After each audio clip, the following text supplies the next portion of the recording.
창세기 13장. 아브람은 아내와 함께 재물을 모두 지니고 이집트를 떠나 가나안 남부 지방으로 돌아왔다. 롯도 아브람과 함께 이집트에서 나왔다.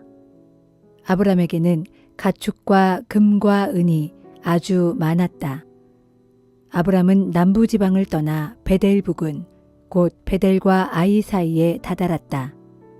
거기는 아브람이 얼마 전에 장막을 쳤던 곳이었다. 아브람은 거기에 제단을 쌓고 주의 이름을 부르며 예배를 드렸다.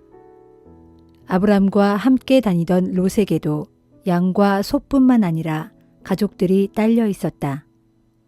아브람과 롯의 식솔들이 많이 늘어나자 그들은 함께 지낼 수가 없었다. 그만큼 넉넉한 목초지가 없었기 때문이다. 그래서 아브람의 가축대를 치던 목자들과 롯의 가축대를 치던 목자들이 서로 싸우는 일이 생겼다. 게다가 그 땅에는 가나안 사람과 브리스 사람도 함께 살고 있었다. 아브람이 롯에게 말했다. 우리는 서로 한 핏줄이 아니냐. 내 가축대를 치는 목자들과 내 가축대를 치는 목자들이 서로 싸워서야 되겠느냐? 내 앞에 온 땅이 있지 않느냐? 그러니 서로 떨어져 사는 것이 좋겠다. 네가 왼쪽으로 가면 나는 오른쪽으로 가겠고 네가 오른쪽으로 가면 나는 왼쪽으로 가겠다. 롯이 둘러보니 소알까지 펼쳐져 있는 요단 들녘에는 물이 매우 넉넉했다. 이때는 아직 주께서 소돔과 고모라를 멸망시키기 전이었으므로 요단 들녘은 주의 동산같이 기름져 보였고 이집트 땅같이 비옥해 보였다. 롯은 요단 들녘을 차지하기로 하고 동쪽으로 옮겨갔다. 이리하여 아브람과 롯은 서로 헤어져 살게 되었다. 아브람은 가나안 땅에 살았고 롯은 요단 들녘에 있는 여러 성읍을 돌아다니다가 소돔 근처에 자리를 잡았다. 소돔 사람들은 아주 악했다. 그들은 주를 거슬러 온갖 죄를 저지르고 있었다. 아브람과 롯이 헤어져 살게 된 뒤 주께서 아브람에게 말씀하셨다. 아브람아, 네가 지금 서 있는 곳에서 동서남북의 사방을 둘러보아라. 네가 지금 둘러보고 있는 그 땅을 내가 너와 네 후손에게 영원토록 주겠다. 또 나는 네 후손을 땅의 티끌만큼 불어나게 하겠다. 땅의 티끌처럼 네 후손도 셀 수 없이 많아질 것이다. 너는 자리에서 일어나 사방으로 누비고 다녀보라. 내가 그 땅을 모두 네게 주겠다. 아브람은 장막을 옮겨 헤브론에 있는 마므레의 상수리나무 숲 부근에 자리를 잡았다. 아브람은 거기에 제단을 쌓고 주께 예배를 드렸다.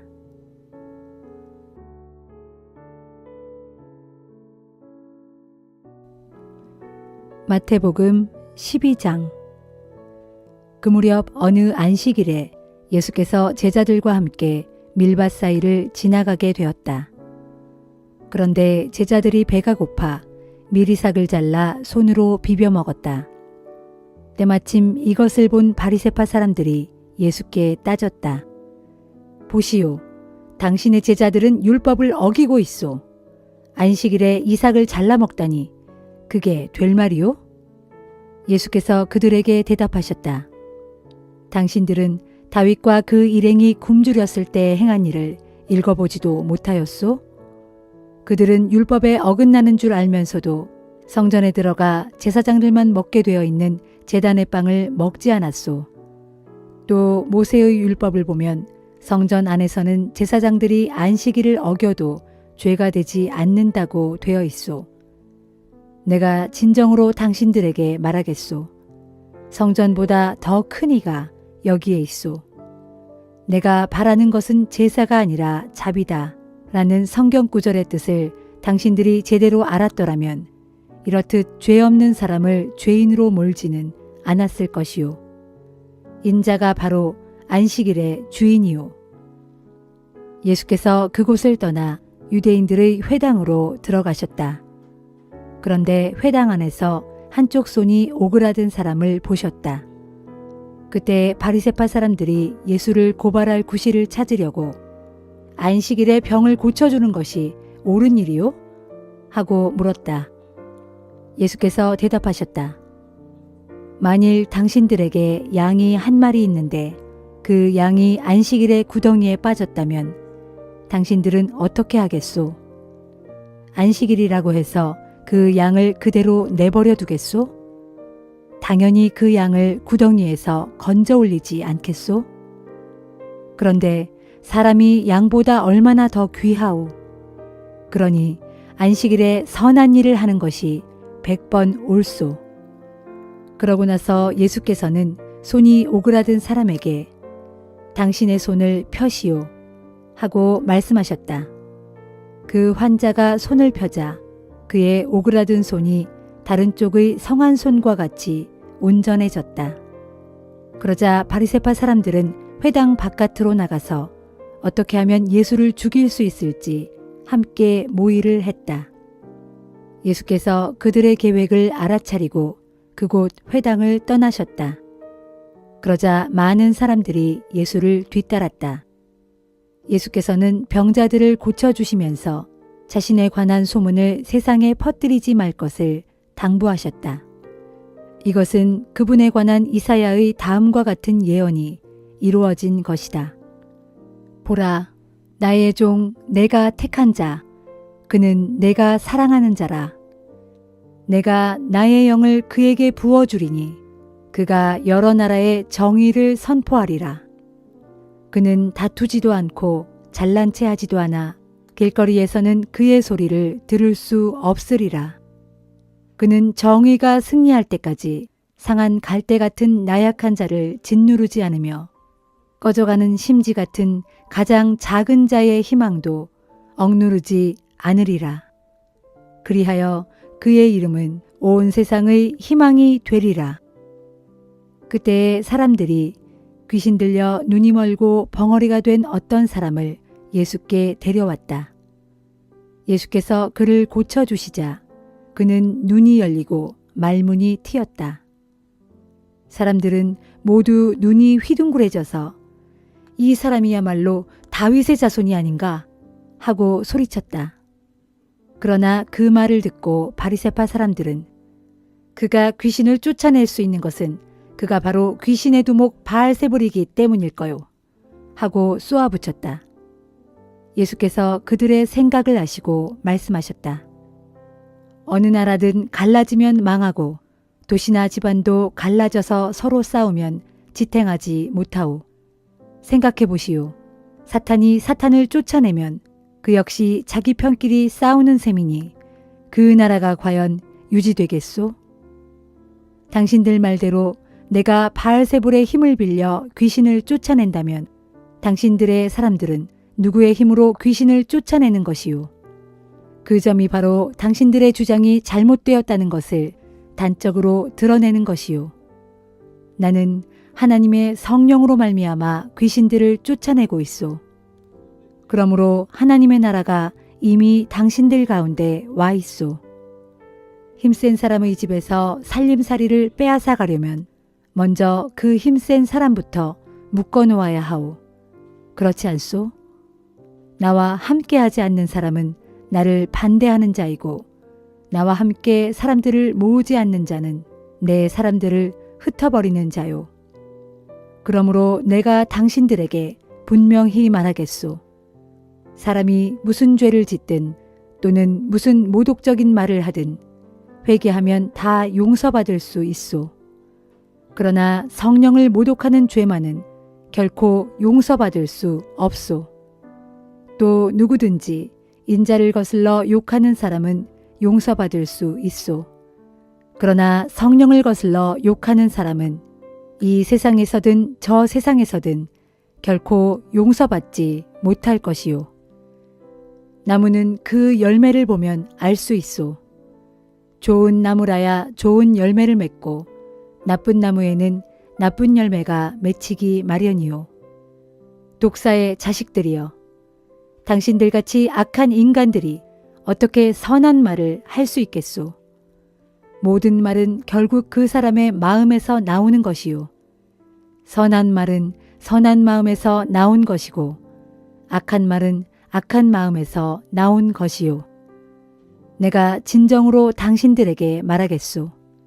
장차 최후의 심판날에는 당신들이 내뱉은 아무리 사소한 말이라도 다 스스로 책임을 져야 할 것이요.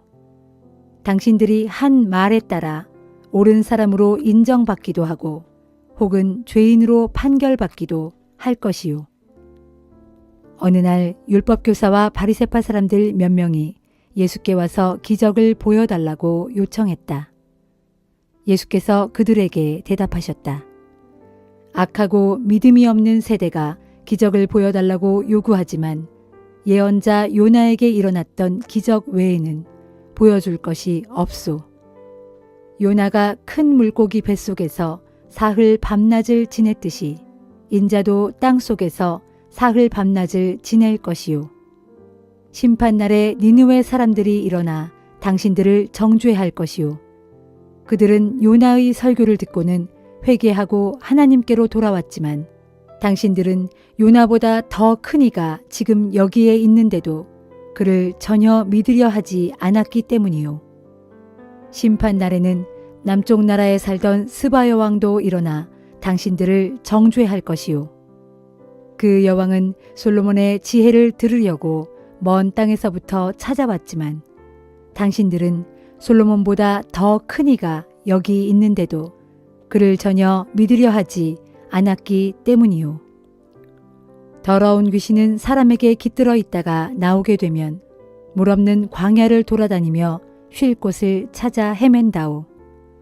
그러다가 찾지 못하면 그 귀신은 말하기를 전에 있던 그 사람에게로 되돌아가자 하면서 다시 돌아간다오. 되돌아가서 보니 여전히 비어 있을 뿐만 아니라 잘 정리되어 있는 것을 보면 다시 나와서 자기보다 더 악한 다른 7 귀신을 데리고 그 사람 속으로 들어가 함께 산다오. 그러면 그 사람은 이전보다 더욱 비참하게 된다오. 이 악한 세대도 그렇게 될 것이요. 예수께서 사람들에게 여전히 말씀하고 계실 때 예수의 어머니와 형제들이 밖에 와서 기다리면서 예수와 이야기하기를 바랐다. 어떤 사람이 예수께 다가와 선생님, 선생님의 어머니와 형제들이 선생님과 말하려고 밖에 와 계십니다. 하고 전하자 예수께서 물으셨다. 누가 내 어머니이고 누가 내 형제요? 그리고는 손을 내밀어 제자들을 가리키면서 말씀하셨다. 보시오, 이들이 내 어머니이고 내 형제들이요. 하늘에 계신 내 아버지의 뜻대로 사는 사람은 누구든지 내 형제요, 내 자매요, 내 어머니입니다.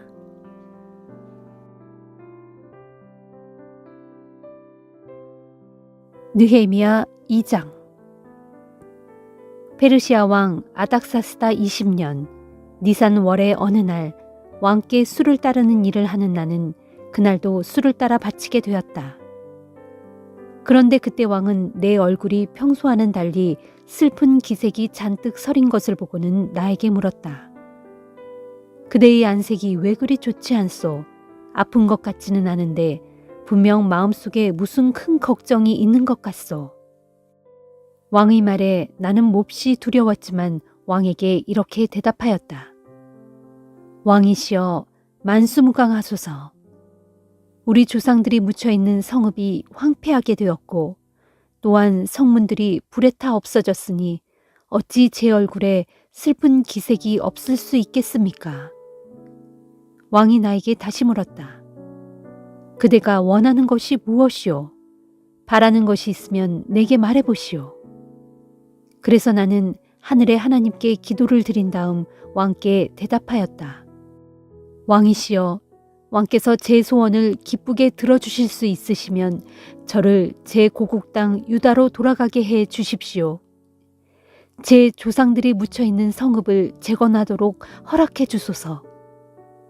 그때 왕후도 왕 곁에 나란히 앉아 있었는데 왕이 나에게 물었다. 그렇다면 거기까지 얼마나 걸리겠소? 언제쯤이면 그대가 다시 이곳으로 돌아올 수 있겠소?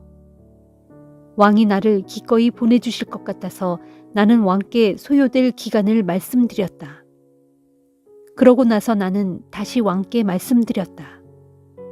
왕이시여, 왕께서 좋게 여기신다면 제가 유다까지 무사히 갈 수 있도록 유프라테스 강 서쪽 지방의 총독들에게 보내는 왕의 친서를 제게 써주소서. 또 왕의 숲을 관리하는 아삽에게도 친서를 한 장 써주셔서 그로 하여금 제게 목재를 제공하게 하셔서 제가 그 목재로 성전 곁에 있는 요새의 대문도 짜고 성벽도 쌓고 또한 제가 살 집도 지을 수 있게 해 주소서. 이 같은 나의 요청을 왕은 기꺼이 다 허락해 주었다. 그것은 내 하나님께서 내게 은혜의 손길을 펴서 나를 돌보아 주셨기 때문이다. 이외에도 왕은 또 군대 지휘관들과 기마병을 내게 따로 보내주었다. 나는 유프라테스 강 서쪽 지방에 이르러 그곳의 총독들에게 왕의 친서를 전했다. 그러자 호론 사람 산발락과 그의 관료인 암몬 사람 도비아가 이내 이 소식을 들었다. 그들은 이스라엘 백성을 다시 세우기 위해 누군가가 멀리서 예루살렘으로 향한다는 말을 듣고는 심기가 몹시 불편해졌다. 드디어 나는 예루살렘에 도착하였고 도착 후 사흘 동안은 푹 쉬었다. 그런 뒤 나는 한밤중에 수행원 몇 사람을 데리고 예루살렘 성벽을 살펴보려고 나갔다. 나는 하나님께서 내 마음을 감동시켜 나로 하여금 예루살렘 도성을 위해 일을 하게 하셨다는 것을 그때까지는 아무에게도 말하지 않았다. 나는 나귀를 타고 밖으로 나갔다. 한밤중에 나는 골짜기 문을 지나서 용의 우물이 있는 쪽으로 갔다가 쓰레기를 쳐내는 거름문에 이르기까지 예루살렘 성벽을 살펴보니 성벽은 다 허물어져 있었고 성문은 불에 탄 채 그대로 방치되어 있었다. 계속해서 샘문을 향해 가다가 왕의 연못에 이르자 길이 비좁아 내가 탄 짐승조차 더 이상 나아갈 길이 없었다. 그래서 나는 계곡을 타고 조금 더 올라가면서 성벽의 상태를 점검한 후에 오던 길로 돌아서서 다시 골짜기 문을 지나 되돌아왔다. 그때까지 나는 유다 사람들이나 제사장들이나 유지들이나 관리들을 막론하고 어느 누구에게도 나의 계획을 알려주지 않았기 때문에 유다 지도자들은 내가 밤중에 어디를 다녀왔으며 또 무슨 계획을 가지고 있는지 전혀 모르고 있었다. 그 후에 나는 마침내 그들에게 말했다. 여러분도 아시다시피 우리는 지금 매우 큰 공경에 빠져 있습니다. 예루살렘은 무너져 폐허가 되었고 성문들도 모조리 불에 타서 없어졌습니다. 자, 이제 우리 모두가 일어나 무너진 예루살렘 성벽을 재건합시다. 그러면 우리가 더 이상 다른 민족들에게 수모를 당하지 않을 것입니다. 그때 나는 하나님의 손길이 나를 도와주신 일과 또한 페르시아 왕이 나에게 내려준 특별한 혜택에 대해서도 이야기해 주었다. 그러자 그들은 모두 성벽 재건 공사를 시작하겠다고 다짐하였고 그리하여 우리는 힘을 내어 이 선한 일에 착수하였다. 그때 호론 사람 산발락과 그의 관료인 암몬 사람 도비아가 아라비아 사람 게셈이 이 같은 소식을 듣고 우리를 멸시하고 비웃으며 조롱했다. 너희가 도대체 무슨 짓을 하려는 것이냐? 너희가 지금 작당하여 왕을 거슬러 반역을 꾸미고 있는 것이냐? 그러나 나는 그들에게 이렇게 대꾸했다. 하늘의 하나님께서 우리를 위해 이 일을 반드시 이루어 주실 것이다. 우리는 지금 하나님의 종된 백성으로서 마땅히 이 성벽 공사를 시작한 것이다. 하지만 너희는 예루살렘과 아무런 상관이 없다. 너희는 이 땅에서 차지할 아무 몫도 없고 무엇을 요구할 권리도 없으며 또 마땅히 주장할 만한 역사적인 명분도 없다.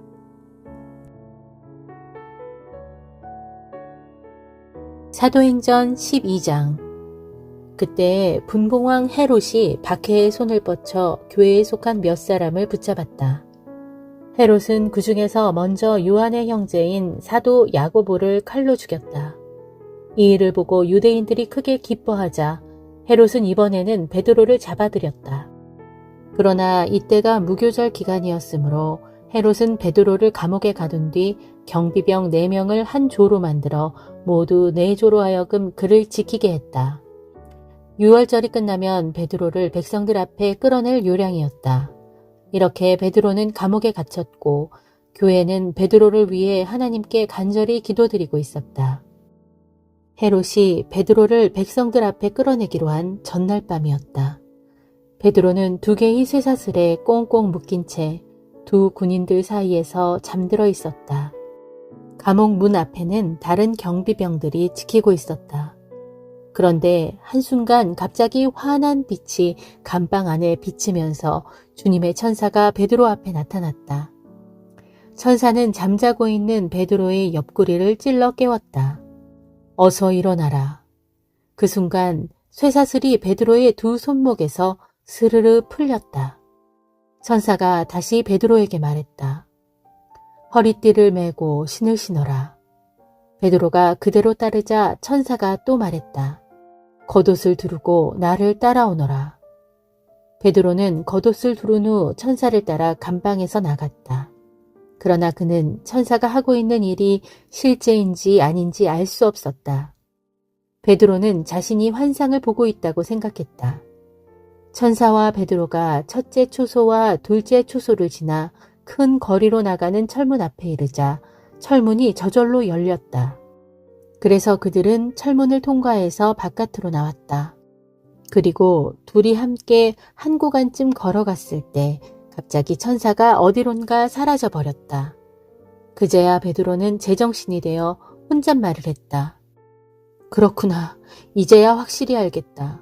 주님께서 내게 천사를 보내주셔서 헤롯의 소나기에서 또 유대인들의 계략에서 나를 구해주신 거야.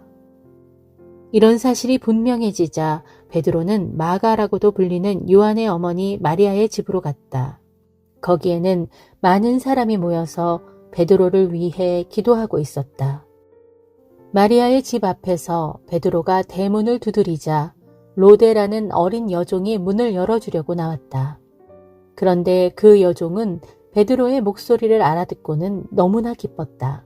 그래서 문을 열어주는 것도 깜빡 잊은 채 안으로 달려들어가 기도하고 있는 사람들에게 말했다. 문 밖에 베드로 선생님이 와 있어요. 그러나 사람들이 그 여종에게 말했다. 얘야, 내가 제정신이 아닌 게로구나. 그래도 그 소녀가 끝까지 참말이라고 계속 우기자 그들이 말했다. 그럼 베드로의 천사일 거야. 그동안 베드로는 문 밖에 서서 계속 문을 두드렸다. 마침내 사람들이 나와서 문을 열고서 베드로를 보고는 모두 깜짝 놀랐다. 베드로는 손짓으로 그들에게 조용히 하라고 이른 후 주님께서 어떻게 천사를 보내 자기를 감옥에서 기적적으로 구출해 주셨는가를 설명해 주었다. 이 일을 야고보와 다른 형제들에게도 속히 알려주시오. 이렇게 당부한 다음 베드로는 다른 곳으로 피해갔다. 날이 새자 감옥에서는 큰 소동이 일어났다. 밤사이에 베드로가 감쪽같이 없어졌기 때문이다. 모든 곳을 샅샅이 수색했지만 어디에서도 베드로를 찾을 수 없었다. 그러자 헤롯은 경비병들을 신문한 뒤 사형에 처하도록 명령했다. 그런 뒤 헤롯은 유대를 떠나 가이사랴로 내려가서 잠시 그곳에서 지냈다. 그런데 헤롯은 두로와 시돈 사람들을 매우 못마땅하게 여기고 있었다. 그래서 두로와 시돈 사람들은 뜻을 모아 헤롯을 찾아가서 면담을 요청했다. 그들은 헤롯이 신임하는 그의 시종 블라스도를 내세워 헤롯에게 화평을 청했다. 그 이유는 당시 2 도시는 헤롯의 통치하에 있는 영토에서 식량을 사들여야 하는 형편이었기 때문이었다. 약속된 날이 되자 헤롯은 왕복을 입고 높은 왕자에 앉아 대중에게 연설을 했다. 헤롯의 연설이 끝나자 사람들이 아첨을 떨며 외쳤다. 와, 이것은 신의 음성이지 사람의 음성이 아니다. 바로 그 순간 주님의 천사가 헤롯을 내리쳤다. 헤롯이 하나님께 영광을 돌리지 않았기 때문이다. 그리하여 헤롯은 온몸에 구더기가 가득해 먹혀 죽었다. 하나님의 말씀은 점점 널리 퍼져나가 믿는 사람들이 날로 늘어났다. 한편 바나바와 사울은 예루살렘에서 자기들의 임무를 마치자 마가라고도 불리는 요한과 함께 안디옥으로 다시 돌아갔다.